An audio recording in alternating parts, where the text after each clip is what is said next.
Olá pessoal da Casa Mundi, aqui quem fala é o Prof. Bruno Segato e nesse vídeo eu vou falar um pouco sobre o principal evento histórico do Rio Grande do Sul, a Guerra dos Farrapos. Essa guerra foi de 1835 até 1845 e ela aconteceu em um período muito instável e conturbado da história brasileira, que foi o período regencial, um período em que o Brasil não tinha um monarca que o governava, mas sim regentes. Durante esse período, várias revoltas ocorreram em províncias do Brasil. Sabinada, Balaiada, Revolta dos Malês e também a Revolta dos Farrapos. Essa Revolta dos Farrapos ela teve três principais fatores provocadores. Um deles tem a ver com o excessivo centralismo das políticas e das medidas do governo brasileiro. O Brasil era uma monarquia unitária, portanto, os representantes, os governantes das províncias, eles eram escolhidos pelo governo central. Não eram escolhidos nas províncias, era o governo central quem escolhia os presidentes de província, como o Rio Grande do Sul.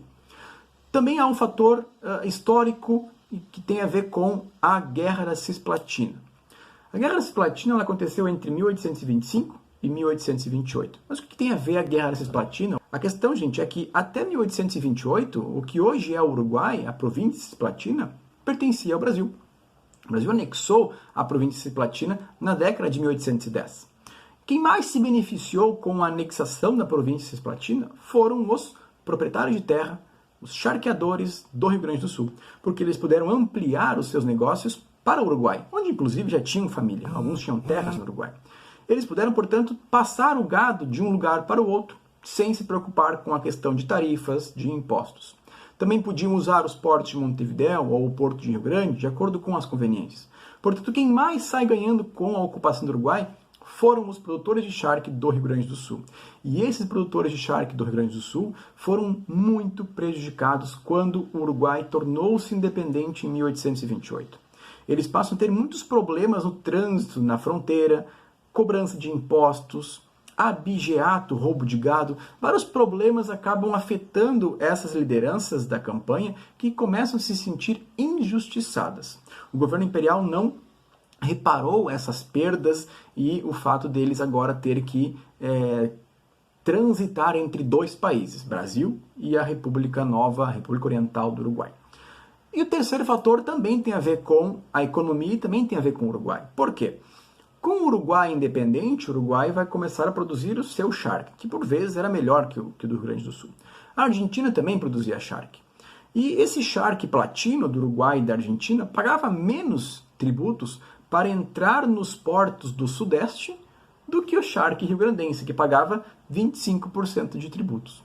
Essa política tributária era vista pelos rio-grandenses, produtores de charque, essa elite charqueadora, estancieira, como muito prejudicial aos seus interesses econômicos. E aí, então, em 1835, esses líderes fazendeiros, essa elite produtora de charque, que a gente pode colocar aí como as principais lideranças, o Bento Gonçalves, o Davi Canabarro, o Antônio de Souza Neto, o Domingos de Almeida, que era a pessoa mais ilustrada desse movimento, eles organizam uma revolta contra o governo central, contra o governo imperial.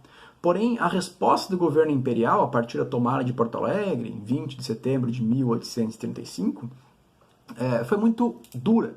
O governo imperial reagiu com muita dureza. E essa intransigência do governo imperial acabou levando ao conflito, a uma guerra. A Farroupilha, portanto, é uma revolta que desencadeia numa guerra que vai durar 10 anos. A gente pode pensar, caramba, 10 anos, né? Por que demorou tanto? Porque foi a mais longa das revoltas regenciais. O primeiro fator tem a ver com a forma como as guerras eram feitas naquela região, naquele contexto. Nós tínhamos o uso da cavalaria, que fazia uma guerra rápida, uma guerra de movimentos muito rápida. Havia encontros esporádicos, havia aí algumas escaramuças que essas tropas se encontravam, se enfrentavam e depois esses bandos retornavam para os seus lugares de apoio e se recuperavam para novos enfrentamentos. Então não tinha uma batalha a cada mês, a cada semana durante esses 10 anos. Não tinha intervalos de tempo consideráveis, porque tem a ver com a tática das guerras de guerrilha. Uma guerra rápida, com movimentação rápida, e depois as tropas retornam. Também tem a ver com o fator fronteira, de novo o fator Uruguai. porque esses estancieiros eles tinham terras no Uruguai, tinham vínculos comerciais, familiares no Uruguai.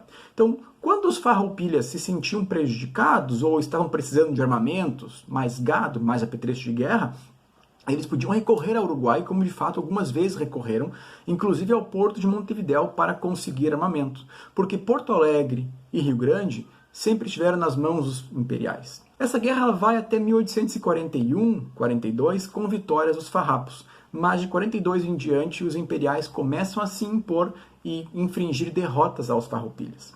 E nós temos o desfecho final em 1845 com o Acordo de Poncho Verde, em que os farroupilhas e os imperiais cessam as hostilidades, a guerra termina, com uma derrota para os farroupilhas, porque já vinham perdendo desde 1842, mais ou menos, mas foi uma importante vitória política dessa elite charqueadora, porque vários dos seus anseios, várias das suas demandas foram atendidas. A revisão da política tributária em relação ao charque, por exemplo, e também o fato de que essas elites estancieiras, mas também militares, Bento Gonçalves, Avi Canabarro, eles vão ser incorporados ao exército imperial. E alguns deles, inclusive, vão lutar na Guerra do Paraguai alguns anos mais tarde. Portanto, a Farroupilha ela foi, por um lado, uma derrota militar, mas trouxe sim uma certa vitória política. E por último, qual é o legado que a Farroupilha nos deixa mais de 100 anos depois? Nós temos aí que considerar alguns elementos importantes, como, por exemplo, a nossa bandeira, o nosso hino, que por incrível que pareça foi composto por um músico imperial, preso em Rio Pardo, e também o brasão de armas da bandeira do Rio Grande do Sul, que carrega vários elementos da simbologia farroupilha. E claro, o elemento mais importante talvez do legado é justamente o fato de que ela acabou criando uma certa identidade regional do sul rio-grandense, do gaúcho, em torno da farroupilha. Mesmo que ela não tenha sido tudo isso que se diz, essa grande revolução, porque uma revolução implica uma mudança radical e não havia um projeto de, por exemplo, abolição da escravidão, os próprios líderes eram donos de centenas de escravos, acabou criando-se, com o passar do tempo, uma áurea, né, uma coisa meio mitificadora da farroupilha como o grande evento, o mito de origem da identidade do sul rio-grandense, o qual é revivido a cada 20 de setembro, todos os anos. Eu me despeço por aqui e até mais.